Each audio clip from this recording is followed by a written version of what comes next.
Hey, thanks for joining me. In an effort to get my money's worth out of these essential X factors that I picked up recently, I thought I'd talk about an artist that is kind of the last one you'd think that I would want to talk about, considering my kind of general tastes. If you follow my stuff, you kind of know what I like and don't like. But out of the blue, here's going to be a conversation about a guy that I've almost never talked about, but he's got some stuff about his work that I genuinely like, even though it's such a far cry from the stuff that I liked at the time in the '90s when these stories were going on. Um, it's an interesting thing. We're going to look at it, but I talked about this recently. I did a video where I was showing this. I got two of these essential books.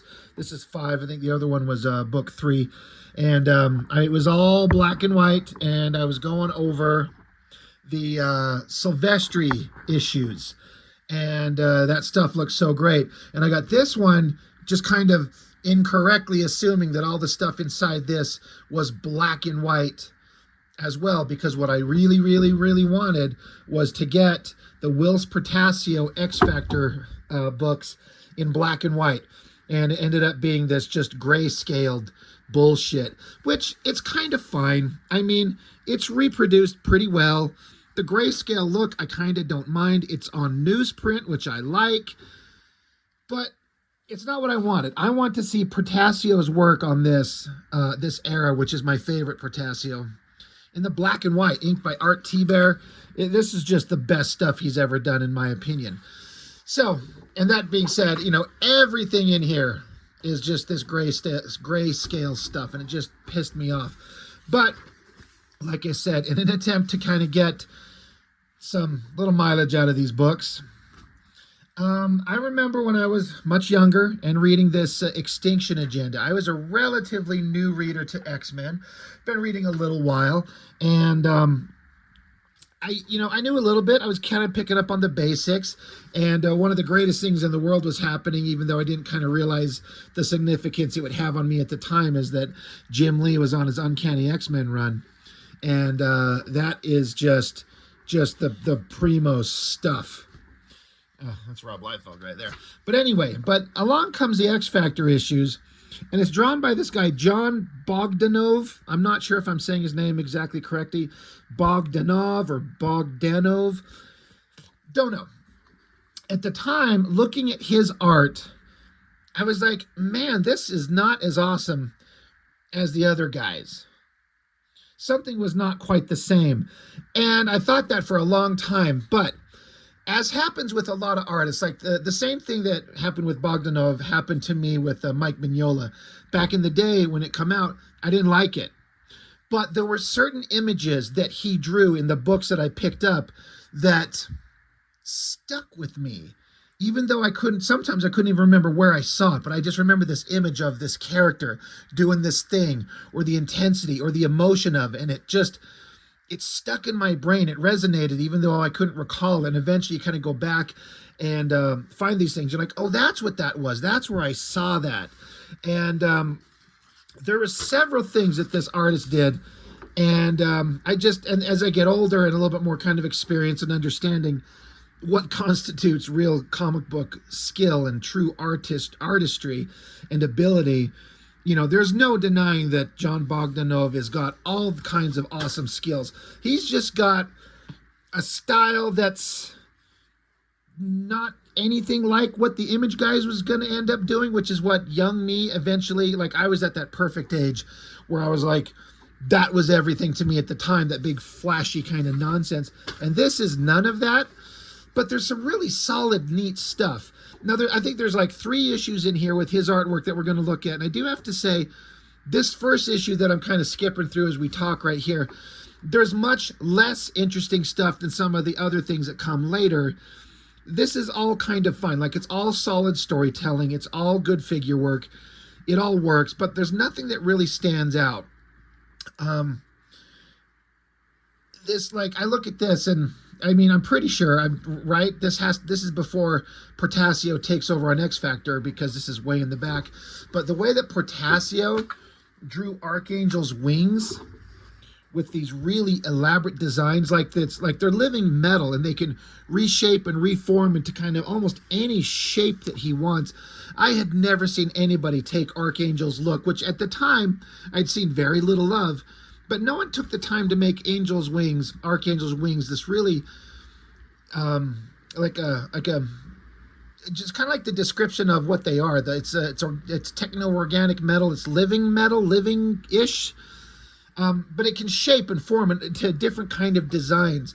And Portasio really pushed that design to what I think is, to this day, the defining look of the character. Were I to be given the opportunity to draw Archangel, his wings would be the Portasio wings. But then some people, I mean, that's just kind of boring.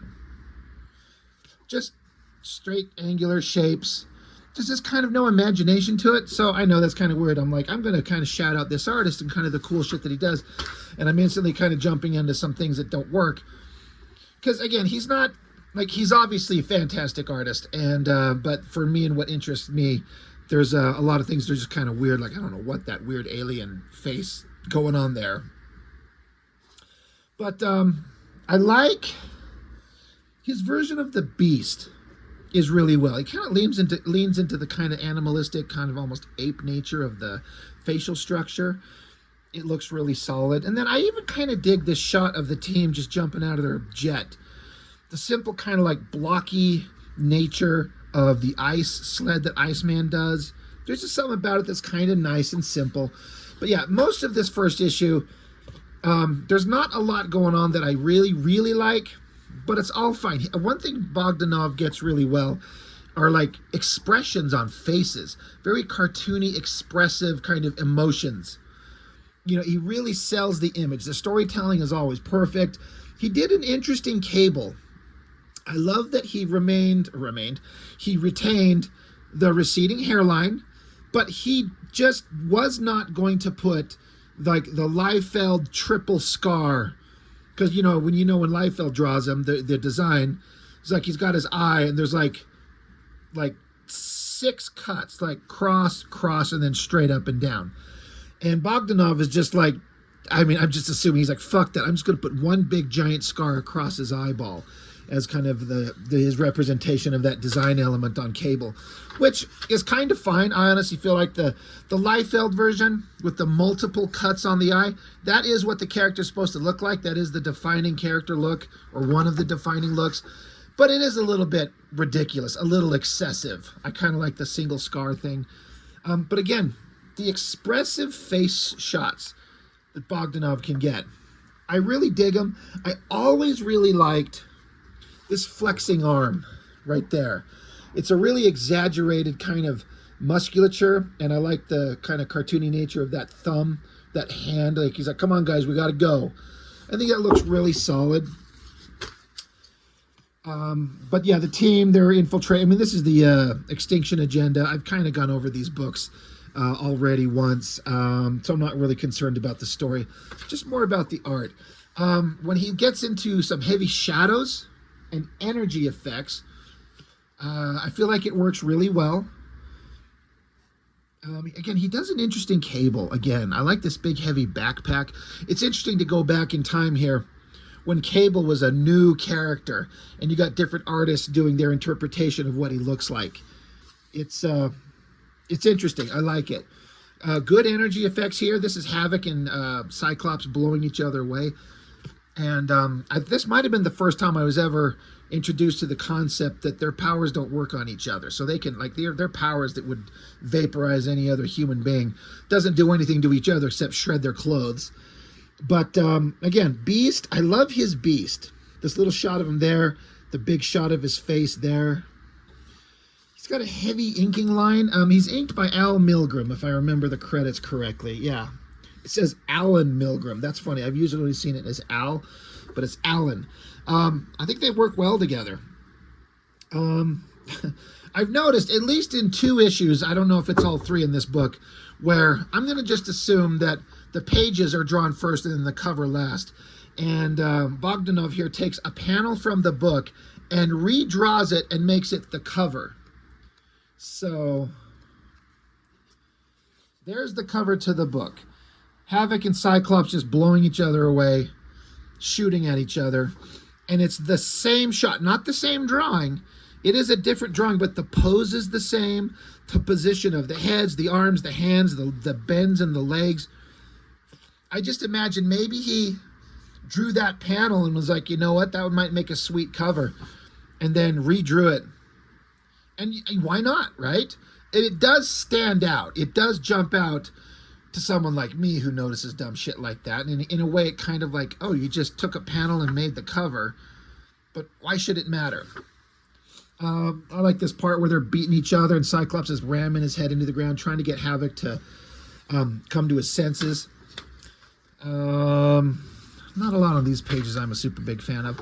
I always loved this panel. This one I've always remembered, because the X-Men, you know, X-Force, X-Factor, all these guys are kind of teamed together on this mission, and they had a plan, a direction that they were going to go, and Cable's pointing off in one direction saying, he's like, I know we were going to go this way, and he's pointing in the direction, like, we were going to go this way, but considering we've just been compromised, and Cyclops is like, yeah, I agree, we actually need to go this way instead, that's a better way.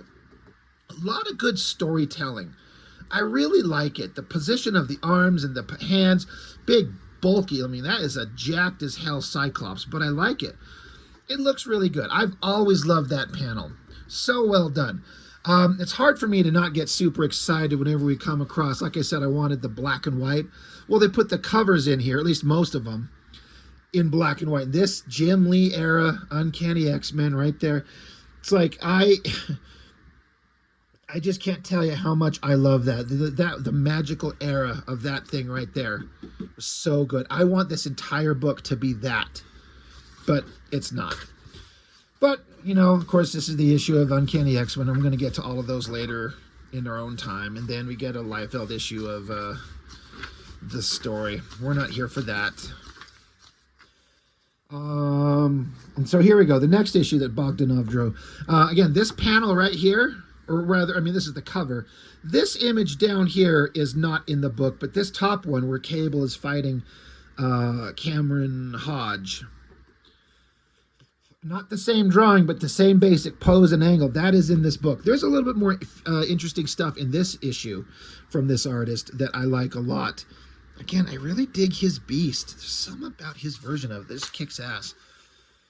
Yeah, so John Bogdanove penciler, and it has John Caponigro, if I'm saying it right, Caponigro, says assisted pencils on pages 12 through 23. I don't know. I didn't notice an artistic change in a way that stood out to me, so I'm wondering if that meant maybe background assist or something like that, and maybe Bogdanove drew the main figures. It still feels like him for the majority of it. There's elements into this issue where he shows a different range of abilities of stuff that I think looks really good, like his female figures. God, I love this shot. It's just such a simple kind of like flat angle shot of these characters coming down the hallway, but there's something about it that I just think works really well. I like how Cable, he gets pissed off and he goes after Cameron Hodge here. Again, look at this version of Cable. You know, just that one slash across his one eye. And Bogdanove does not draw the flashing eye. Some artists feel like they have to draw that flashing robotic eye on the other side glowing at all times. But he doesn't. Maybe he doesn't know that that's what the character's supposed to do. I don't know. But there's that shot that's like the cover. Sorry, I'm going to flip back here to it. Again, it's not the same drawing, but it's close. It's really, I mean, it's the same pose, same positions, same composition, same everything. But maybe he took that and thought it looked awesome. He's like, I need to put that on the cover. So it's just kind of interesting. But yeah, Cable gets his ass beat. Of course, everyone gets his ass beat with Cameron Hodge in this storyline. I love his Beast. Why do I love that so much?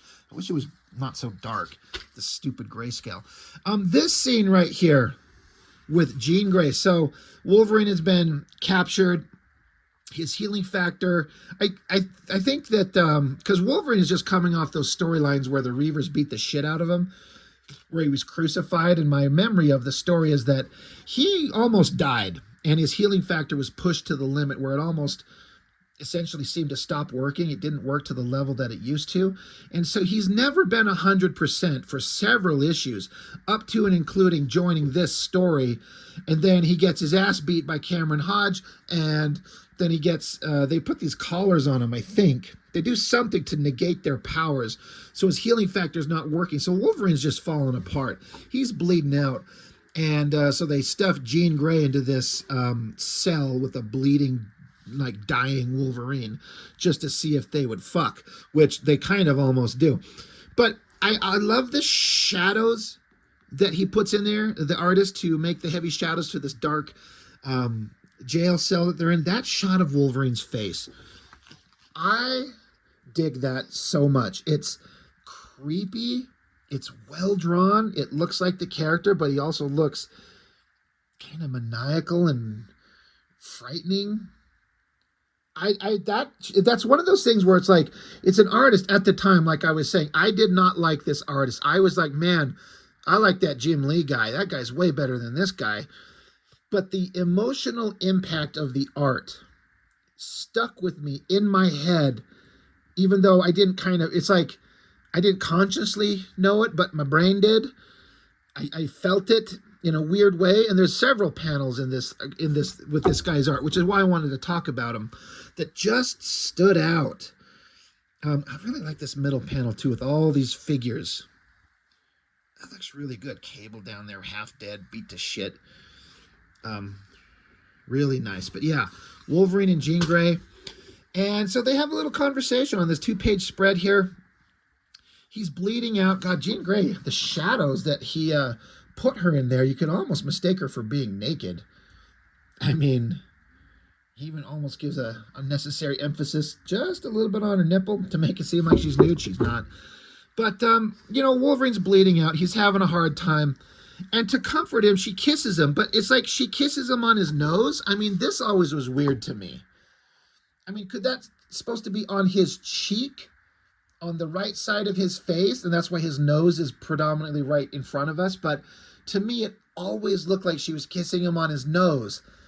And, I mean, if I was bleeding out and dying and a hot, beautiful redhead was going to come along and all I could get was a kiss on the nose, I mean, I'll take it. But it's weird. And then again, that shot, the way that he chooses to, let me go back a panel. Like, it's kind of the same there. I'm looking at Wolverine's eyes. He doesn't like make the iris black with a little bit of like a highlight sheen. Kind of look at Jean Grey's eyes right there. See, you got the iris that's black and the little white dot to give it that wet kind of, it gives it life. It makes it feel like it's alive. That makes him kind of look, you know, they say eyes are the window to the soul. That makes them look soulless and kind of dead in a weird way. It adds to the creepiness. And then this shot of Wolverine, I mean, what is with the eye being drawn that way? I like it. It makes it weird. It's off-putting. It's creepy. And then the expression on his face, even though he's bleeding everywhere. Why is she kissing his bloody ass? But then they sit here and make out. And I really, really like this drawing. It's a little bit of hotness going on, but it's like suddenly all the blood that's dripping off Wolverine's face is not there. But solid. I mean, solid doesn't even do it justice. Really, really well-drawn figure. I've said this so many times.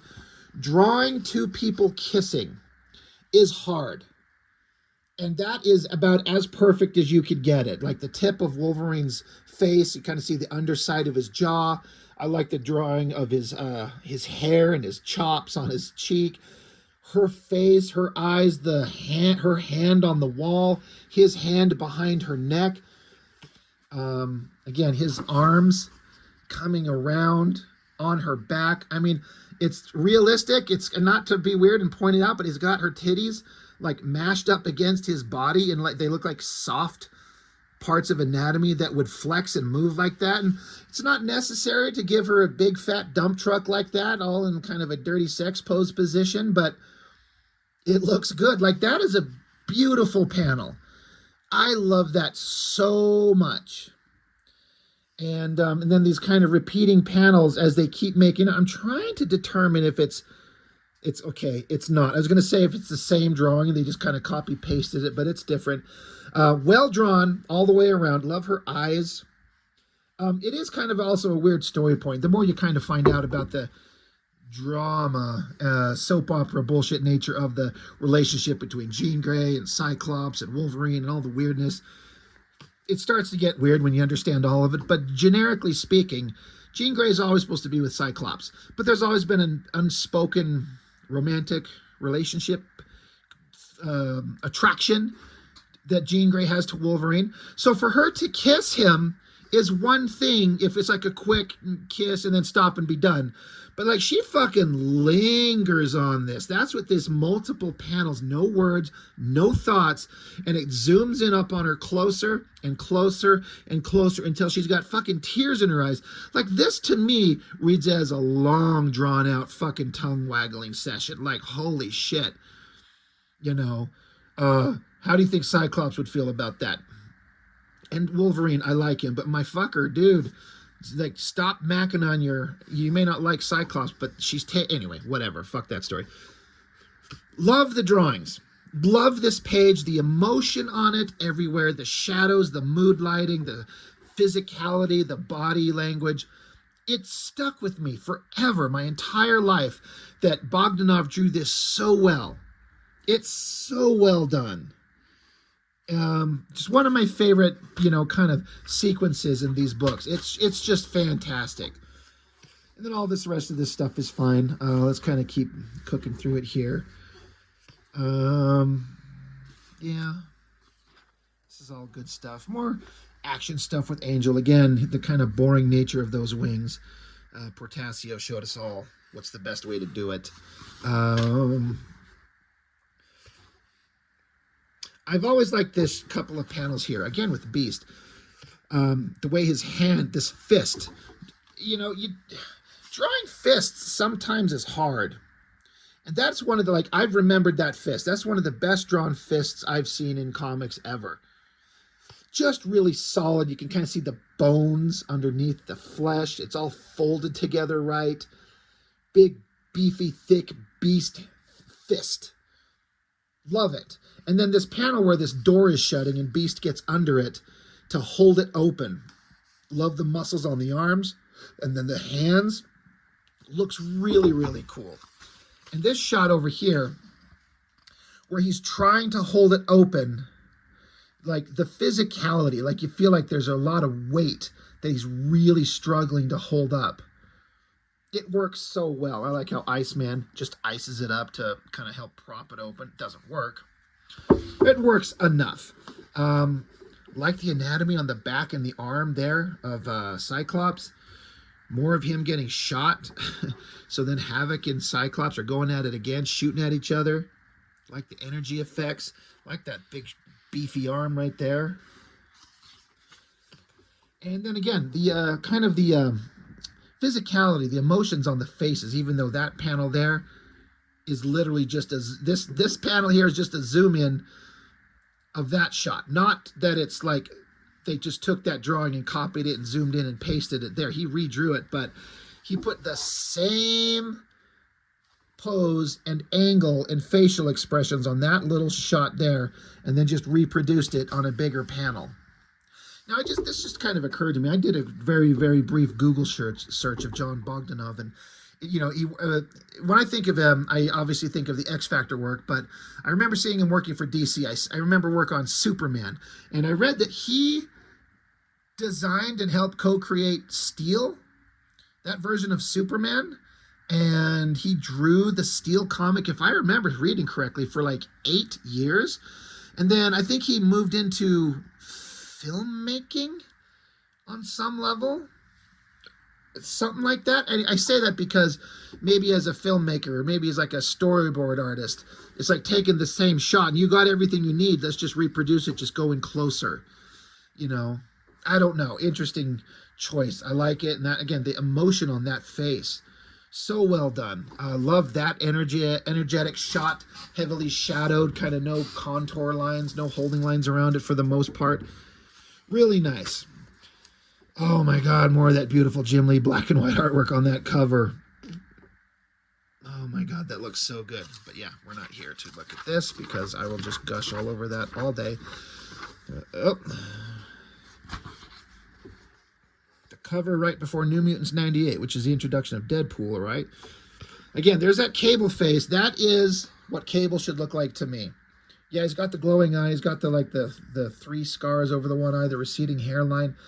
But he's kind of off model if he doesn't look like this. That's really solid. That's a solid Liefeld drawing. It's kind of weird, but it kind of works. He definitely makes the focus of the art the faces. That's kind of the primary, that's the anchor shot in the whole cover there, is those faces. And they're pretty well done. Man, this penciler, this Guang Yap, whoever he is, very competent, but man, is it boring compared to the Jim Lee and the Rob Liefeld and the Bogdanove. Oh, there's another beautiful black and white Jim Lee cover. I love that face. This is the Cameron Hodge guy. Anyway. But yeah, the last issue by him. So this one, he says he's full penciler. Al Milgram inking him again. Again, there's just more really good stuff in this. Great tech walls, you know, kind of a tech base where it's just a bunch of random geometric shapes for a floor and a wall, and it just kind of works. It just does. Like, I mean, I just drew a page on my own, like these bottom panels here, where I was kind of doing the same thing, just kind of generic tech walls for this tech base that they're in. I'm just like, you know what? It just works. It just kind of sells the idea. But yeah, this is the last issue that he draws of this. And again, everything's just really good. Everything's really solid. I've always really liked that arm. Just a great muscular arm on Cable there. Again, he does an interesting Cable. I really like him. I like that shot, the figure of Angel. The muscular anatomy is really solid. Again, speaking of just interesting, powerful images that have always stuck with me, this shot of Cyclops and Wolverine just getting after each other. Like, I always thought that the Wolverine's sideburn chops were a little bit overdone, but it works, and the gritted teeth and the angry expression on his face works so well.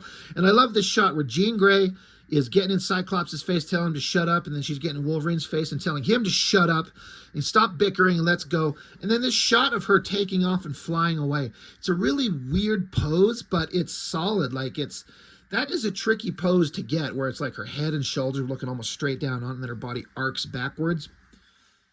Works really well. Really solid. Yeah. Let's just kind of keep getting through. We're almost to the end of this. Loving his beast everywhere I see him. This is a weird shot of Wolverine. It was never my favorite, especially having seen some Jim Lee and Mark Silvestri shit. His claws look kind of weird, and his hair is a little bit overdone, but it still works. It still works. Yeah, another awesome shot of Beast ripping a door open. Great shadows. Look at that beastly nature of the face of the Beast there. And the choice of shadows in that drawing, to put the shadows across the cheekbones and then on the nose there, and then across the mouth, giving those big lips and the little under fangs, whatever, you know, the teeth coming up from the bottom jaw. Everything about the shadows on that face is just freaking fantastic. And it takes a real solid understanding of facial structure and how to light it to get the shadows like that. That is incredibly awesome. So cool. Yeah, and the X-Men are taking out this goddamn Cameron Hodge. I do remember one of my favorite videos is on the Kayfabe channel, when the guys were looking at these books and they were kind of talking about, especially Jim Rugg was going on about this ridiculous robotic monster that's just unkillable. And he's not wrong. Like, they unload everything they have at this thing, and it just never stops them. They might even, like, rip big chunks of his mechanical body off, but he just keeps going. And I don't remember if there was ever an explanation given, I must have missed it, of where did this unbeatable tech come from and whatever happened to him, because they never really kill him. They just kind of bury him under a giant skyscraper and just leave him. Another great beast. For fuck's sake, Wolverine and Jean Grey. Cyclops is up there giving his life. You guys know you were fucking in the cell just like a few hours ago. He's like, Jean, I don't hope that he dies, but if he does, you know I'm moving in on his territory, right? She's like, let's just see how it plays out. Let's just not verbalize it. Let's just shut up. Just shut up. Um, and they just keep going after him. I like this shot right here, where they're hanging off the building. It gives a really kind of off-putting sense of height and scale, where he's hanging on to his brother by one hand, and the giant city shot down there. Really great angle, great shot choice. Looks really good. This next page, this shot, this stands out in my mind. Again, great drawing. But this is Wolfsbane, and she picks up Cameron Hodges' face. And it, like, I was going to say, what makes me laugh is I remember what Ed Piskor said about this panel in the video that they did. And ever since what he said, and in my mind, that is 100% what they should have done. But what they show here is that she just picks up the face and just rips some more cybernetic components out of the tail end of the kind of snake neck portion, which there's a lot of energy and power and movement in that, but it's like, it's not destroying. It's just ripping more random wires out of it. In that kayfabe video, Piskor was saying, like, he think it would be awesome if she took like equal parts of each side of his head in her hands and ripped it apart and then just had his brain. It's so funny to think about. Literally just have his brain like floating in air as she rips it apart, and the brain is just the only thing left, just floating in air for just a millisecond before it dropped to the ground. I thought ever since he said that, that was the funniest thing I'd ever heard, and that's what should be in there. It'd almost be like a fun challenge to like redraw this panel and do that. That would be hilarious. But anyway, that's kind of the end of the story. Last page right there with the X Factor stuff. So yeah, Bogdanove, incredibly skilled, very good. Hard for him to stand out, especially in this era when we're got work from Portasio. In my opinion, this is my opinion, when there's work that looks like this, and the Jim Lees and the Liefelds and all those guys, me as a kid, nothing else existed. You know, trying to get back up to the good Lord, the Portasio stuff. Like, nothing could beat this stuff, and Bogdanove just would not have stood out predominantly like these guys did. But again, as I get older and I kind of understand more, I go back and look at it, and you know what? He was really solid as I sit here and flip through Portasio stuff. So, credit where credit's due. God, is that did I just see a Mike Mignola cover? Did I miss that somewhere? Sorry. I hate to interrupt the regularly scheduled. I swear, I thought that I saw a Mike Mignola cover somewhere. This is a bad YouTube channel content where I just stop and I'm like, well, now I got to see that thing. I don't know that that's the one that I thought it was, but that's him. Anytime you see a Mignola, weird, in a good way, but weird.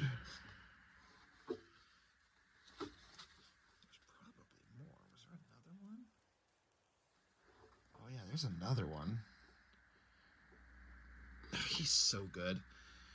Kind of just Mignola's work has like this simplicity to it that just kind of pisses me off at how good it is, because it's like, look how simple he does his things, but then you try and do the same thing and you don't even come close to it at all. Anyway, all right, well, I feel like there was one more. This is the one that I was looking at.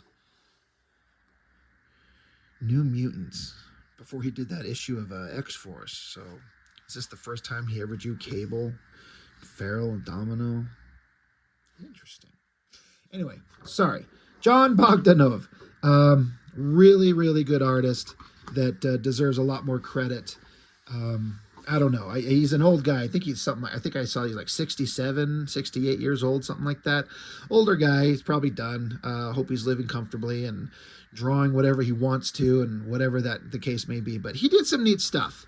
I enjoyed it a lot, even though, like I said, younger me didn't like it at the time, but there were certain things that just stuck in my brain I kind of unconsciously that I didn't really realize until I got older, later in life. But anyway, I just wanted to show some of his work because that's not something that gets a lot of shine. This guy's work doesn't get looked at because I don't think I have anything else by him, but it deserves a look. So anyway, that's all I've got for now. Thank you for joining me. I really, really appreciate it. I'll see you next time.